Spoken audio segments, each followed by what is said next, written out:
Fell right out on your noggin, didn't you? She just kind of airdropped you. Where you go? Your turn. Hi, baby. Come on. Okay. Oh, hi. You saying hi to the people? All of a sudden it got kind of complicated.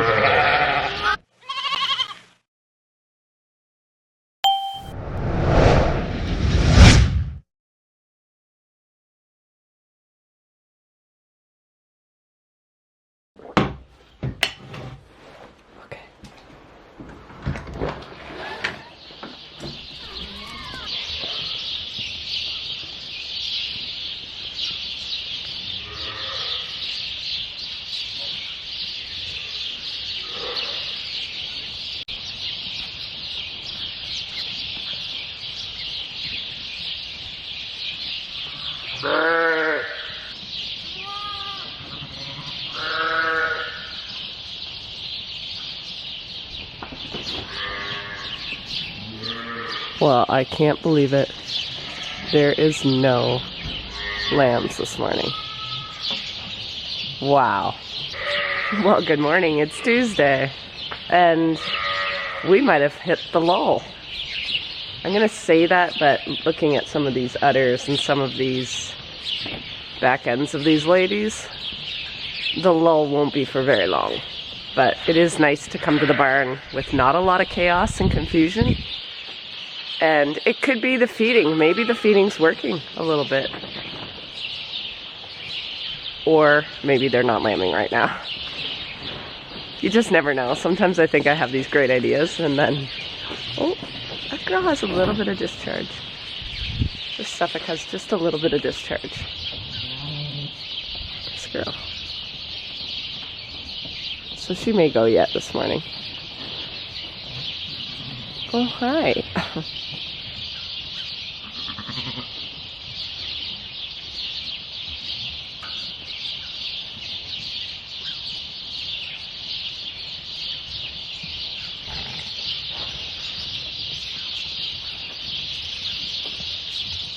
That ewe that had the quads, I have officially adopted them. She's still alive and she's still doing all the things. I don't know how long to... I don't know. Anyway, it's going to be a phone call to the vet as to what to do. I'm still following the treatment protocol, but there's not even a desire to try. And this happened to me last spring as well. My group last spring, I probably had 6 go down with pregnancy toxemia, but I had always attributed that to my feed. I was feeding a cover crop. It was really wet. They weren't able to get everything that they needed to sustain, 3 and 4 and 5 lambs. Ever since then, we've been feeding a really good pellet. I've taken in feed samples since these ewes have been going down, and they're saying everything looks to be good and balanced, and my nutritionist is like on top of it. So I don't know what's going on. I don't know if it's the age of the ewe. That ewe yesterday is probably born in 2014 or 2015, so 6 years old, in her prime. I don't know. I'm going to feed them now. I don't want to feed them too much because I want Carissa to be able to train them on this machine this morning. So, but they look good. It's just a shame.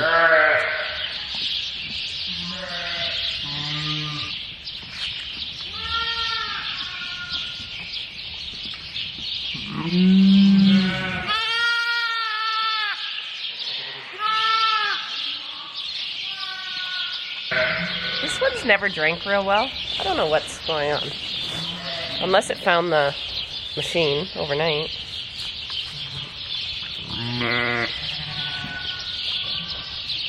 I know, you know what's going on. Stop, buddy. This is the really runty one of the 4, and I've never really got it to drink well. Try another one. Hey, buddy.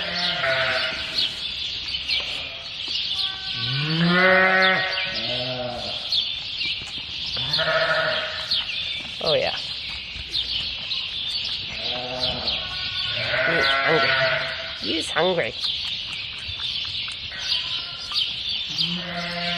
Okay. Oh, hi. You saying hi to the people? Hi, baby. Make sure y'all get some little bits so Carissa gets here.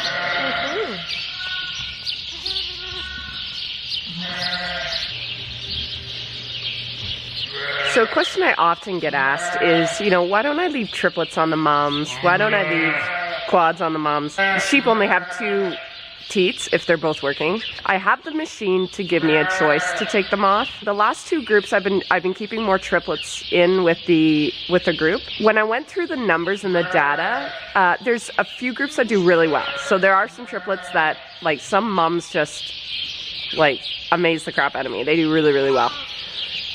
But for the majority of the time, my triplets don't do that great. Really, quite likely because of the way I have my pen set up.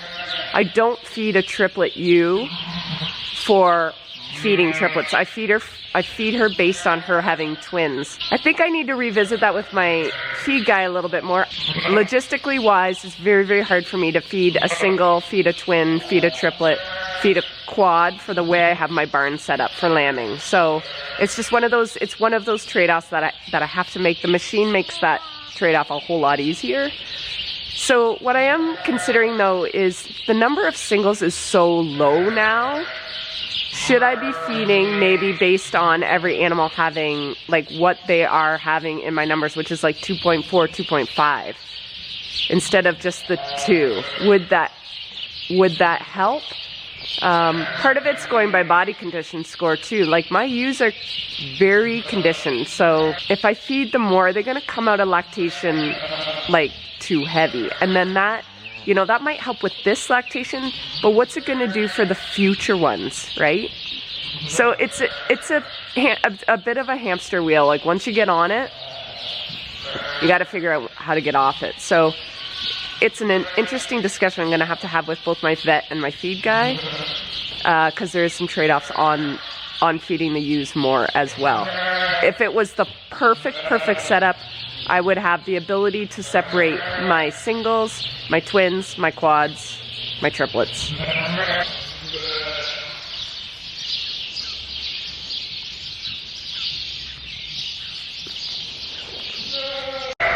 Why, hello! 2 more babies. She have milk, Carissa? She have milk? Does she have milk? Good. Good. Good, mommy. I think you might be next. I bet.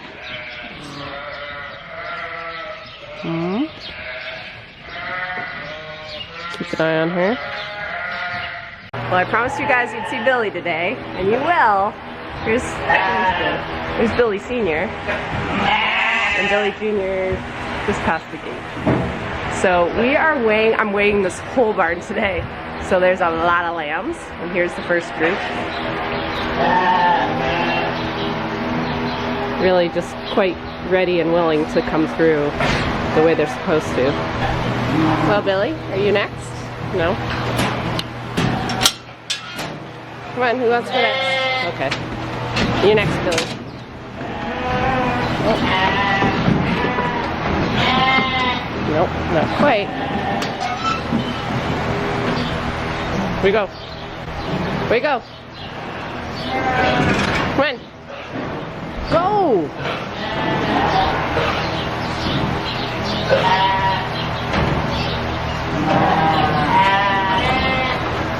Back up. Thank you. Okay, your turn. Hi, baby. Come on. Come on. That's a boy. Uh-oh. Well, I'll put you in the pen, but I'm not going to ship you. Don't worry. Lucky day. Where you go, you guys? Okay, I'm putting Billy and these 2 black ones in the market pen, but I'm not shipping them. I'm just going to move them down there so they're on just hay and not grain because they're getting too big. Okay, bud. Here we go. Gotta go on a diet. Cubs. Billy Sr., Billy Jr., and the other one.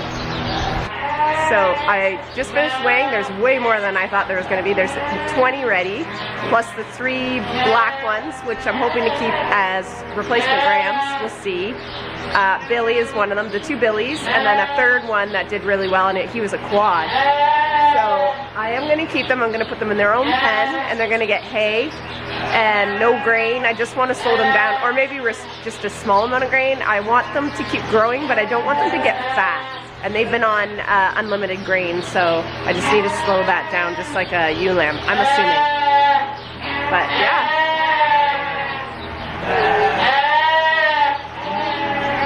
I think that's Billy Sr. They're getting hard to tell apart. It's a little lunchtime delivery. I think she's gonna have another one. She's very unsettled.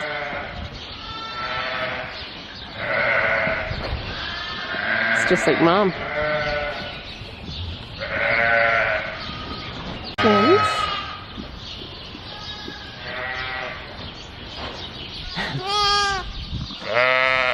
Someone wants lunch, so do I. You guys all kept lambing at lunchtime. So these guys were born just now, literally just now.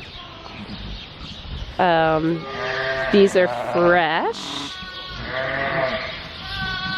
So 1, and I just pulled that one out. And then these ones, this lady was on Instagram Live, but she was not doing it, so I had to give her a little assistance. But we got 2 big Suffolk ewe lambs. And these 2 were, Carissa took care of these ones, so it's been a busy morning. I get so many gifts from you guys, and almost every gift I get chapstick, because apparently I have chapped lips. Guys, I'm just too busy. I try not to look, number 1, and really it's just when I'm editing that I'm like, ugh, terrible. So I apologize for my dry lips. However, back to the barn, and there's another lamb. It has been a really busy day. I'm liking this lambing through the day, so it had to have been the feeding. Hi, Mama.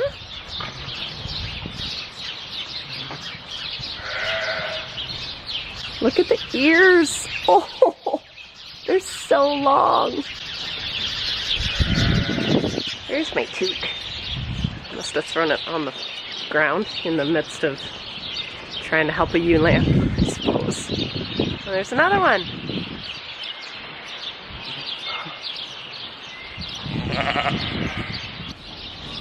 Covey, what are you doing? You're being a brat. Is your mommy calling you? That's Covey. That was the first lamb born, growing like a bad weed. Acting like a bad weed.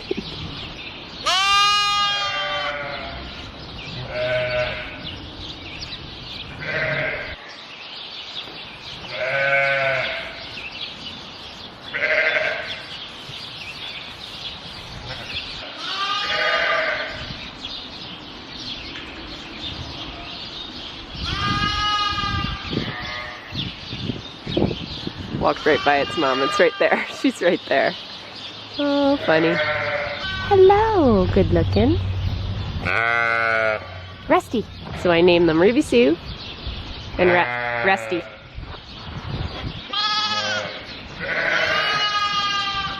Hey, is that your family?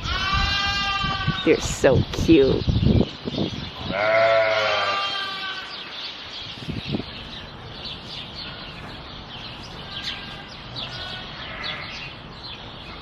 I think she's gonna have another one.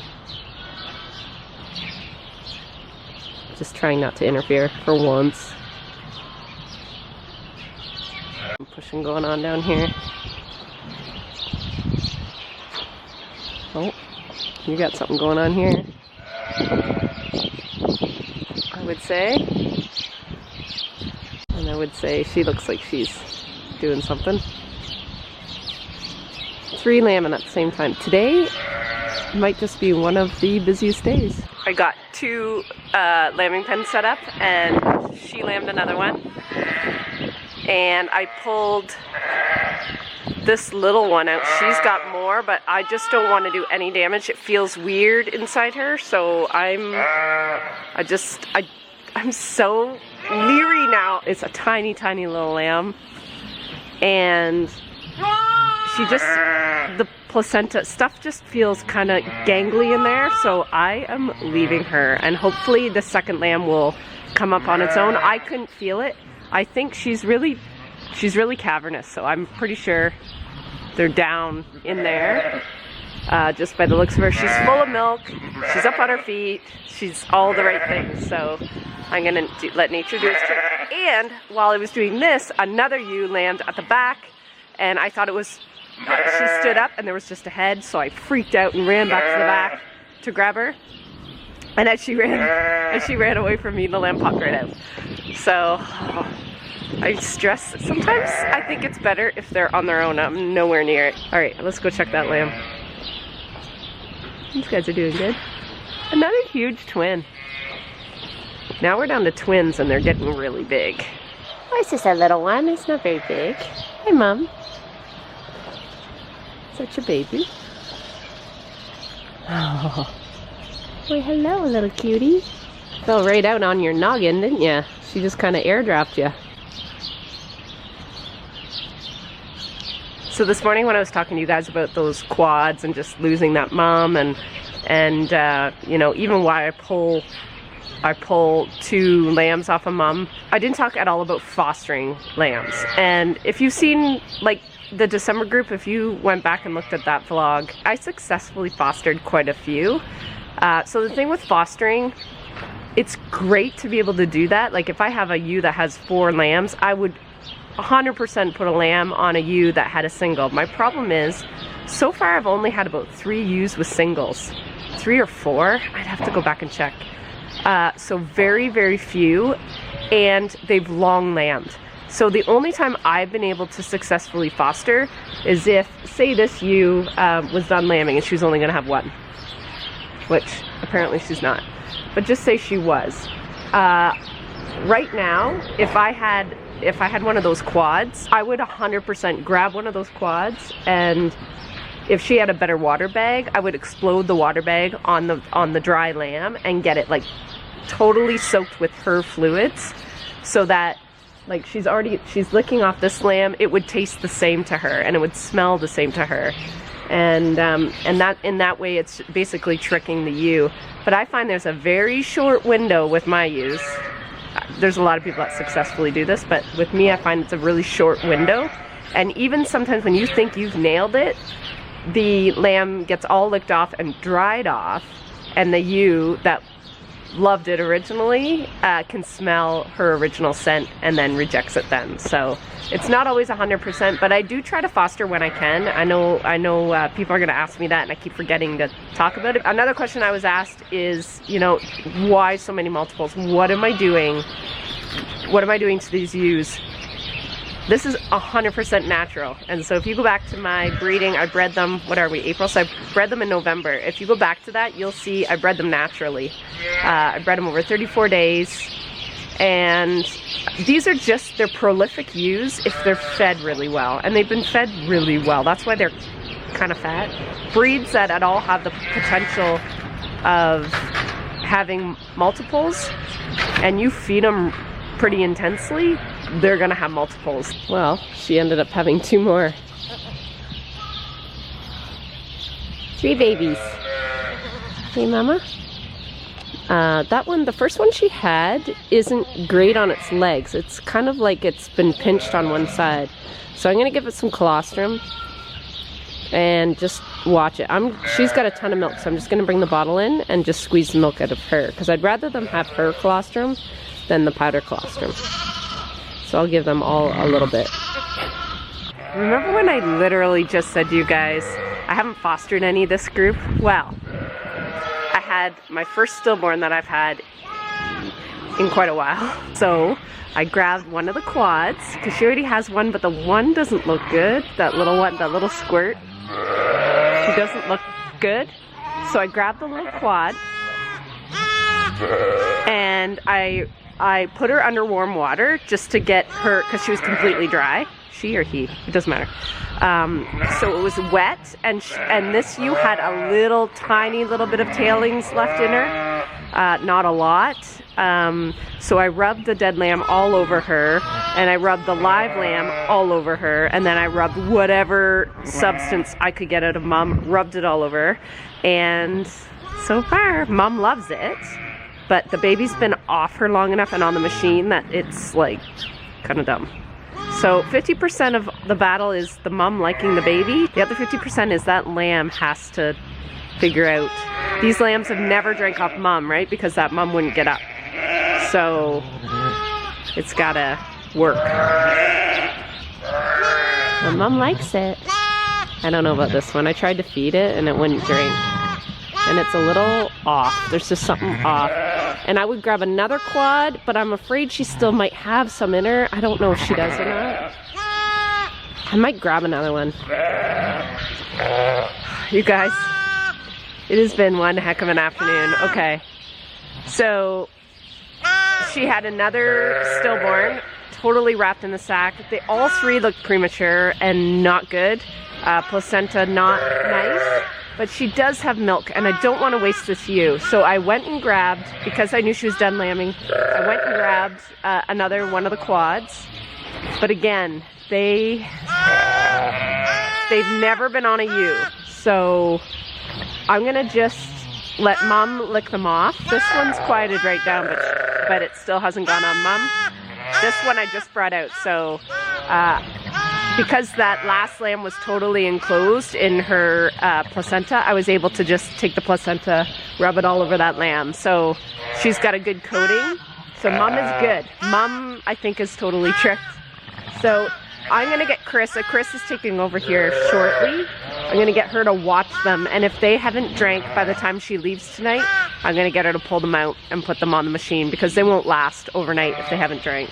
The other ones I've been working on are the new Suffolk lambs. And I think it died. Yeah, it's not breathing. It died.